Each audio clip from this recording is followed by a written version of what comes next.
जय हिंद, नमस्कार। आप देख रहे हैं नीम का थाना मीडिया न्यूज चैनल। फिलहाल मैं हूं नीम का थाना के खेतड़ी मोड़ पर। जैसा कि आज डॉक्टर बाबा साहब भीमराव अंबेडकर जी की जयंती जो है नीम का थाना में बड़े धूमधाम से मनाई गई है, पूरे देश में मनाई जा रही है। तो यहाँ पर विशेष कुछ कार्यक्रम का आयोजन किया गया है, रैली निकाली गई है। अन्य जो है हॉस्टल में यहाँ एक कार्यक्रम रखा गया है। इसके संबंध में हम बातचीत करते हैं और जानकारी लेते हैं। जो संगठन से जुड़े कुछ कार्यकर्ता हैं या फिर इस कार्यक्रम से जुड़े कुछ कार्यकर्ता हम कह सकते हैं। तो बताइए सर, कैसे क्या कार्यक्रम था आज का? आज बाबा साहब की 134वीं जयंती के उपलक्ष्य में पूरे नीम के थाने में अंबेडकर जो मानव कल्याण संस्थान हमारा जो छात्रावास है, वहां से एक रैली के रूप में शहर के मुख्य मार्गों से होते हुए सुभाष मंदिर से वापस संस्थान में वापस पहुंचेंगे।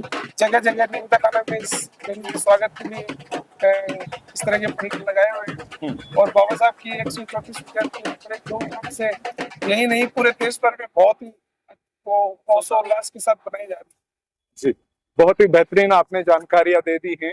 अन्य कुछ विशेष जानकारी आप दे दीजिए। अन्य विशेष जानकारी आपको वो दे देता हूँ। भारत के महामहिम राष्ट्र के, जिनको मैं कहूँ भारत रत्न बाबा साहेब अम्बेडकर का आज 134वां बर्थडे बड़े धूमधाम से सुबह ही प्रधानमंत्री और देश के राष्ट्रपति ने एक संदेश के द्वारा पूरे देश में नेशनल हॉलीडेज अवकाश रखते हुए इसको बड़ी धूमधाम से मनाया गया है। ऐसे राजनीतिक और इस संविधान को दिशा और दशा देने वाले पूरे विश्व के अंदर पहला अगर संविधान के सबसे बड़ा संविधान पूरे विश्व के अंदर दिया तो बाबा साहेब अम्बेडकर ने दिया, जिनके पसीनों पे चलते हुए ये देश का लोकतंत्र आज भी जिंदा है।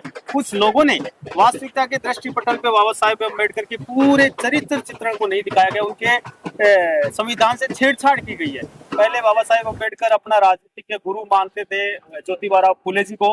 उन्होंने कहा कि आपको कुछ संविधान के कुछ प्रारूप समिति के कुछ डाटाज थे जिनको पूर्ण रूप से वास्तविकता के दृष्टिपटल पे नहीं उतारा गया, तो मैं भारत सरकार से मांग करता हूं कि उनके डाटा को बिल्कुल उतारा जाए और संविधान की जो ये 134वां आज बड़े धूमधाम से पूरे राष्ट्र में मनाया जा रहा है, जिसके लिए संविधान को एक नजरअंदाज किया गया है, उस संविधान की पूरी व्याख्या नहीं की गई है, उसको भी आगे दृष्टिपटल पे लाया जाए। और बाबा साहेब ने जो देश को संविधान रखा है उसके नींव के आधार पर चलते हुए समस्त देशवासियों को प्रण लेना चाहिए और इसके आदर्श से विचारों पे चलते रहना चाहिए, जिससे कि बाबा साहेब अम्बेडकर का ये संविधान जिंदा रहे।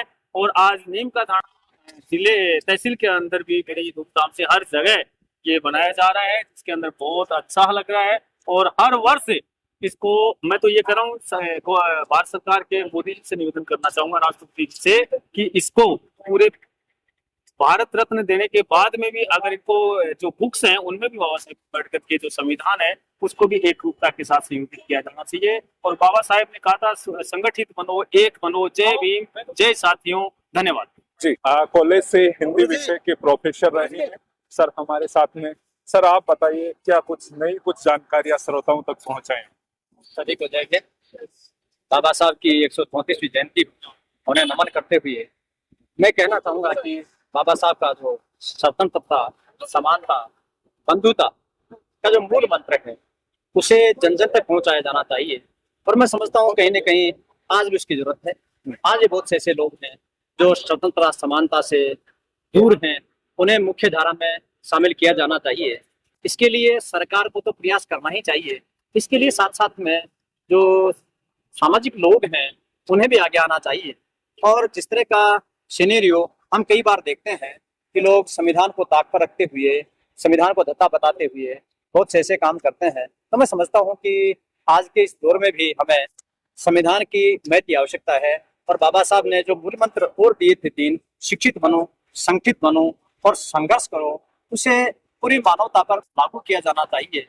और आज के दिन विशेष रूप से मैं कहूँ तो हमारे लिए एक ऐसा पर्व है जिसको कभी भुलाया नहीं जा सकता। और हम बाबा साहब के सपनों पर, बाबा साहब के बताए गए मार्ग पर चल करके ही उनके सपनों को हम साकार कर सकते हैं। धन्यवाद। जी, आने यहाँ पर गजानन जी सैनी जी क्या कुछ कहेंगे? मैं गजानन सैनी, प्रदेश अध्यक्ष अखिल भारतीय कुशवाहा सैनी माली महासभा राजस्थान।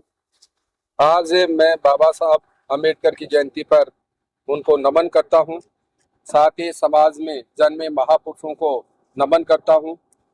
मैं इस अवसर पर यही कहना चाहता हूं कि जो देश को चलाने के लिए एक विधि विधान, एक संविधान जो बनाया गया, और उसके द्वारा देश को संचालित करने के लिए आम सहमति जो बनी थी, उस आम सहमति के चारों तरफ उस संविधान को इस प्रकार से घेर रखा है कि उसके अंदर हमारे लोग काम कर नहीं पा रहे और उस संविधान के अनुसार देश को चला नहीं पा रहे। अच्छा जो संविधान लिखा गया उसका इम्प्लीमेंट देश में जो कराने वाले लीडरशिप है वो कमजोर स्थिति में आ गई है।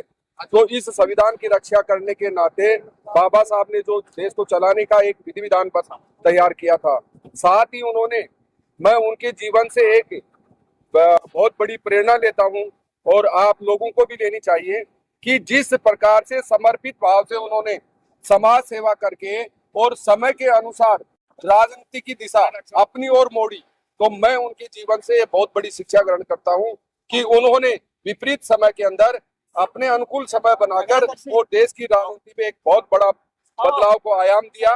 और मैं आज भी उनकी जो नीति है उसको नमन करता हूं। बहुत बहुत धन्यवाद, बहुत बहुत बधाई।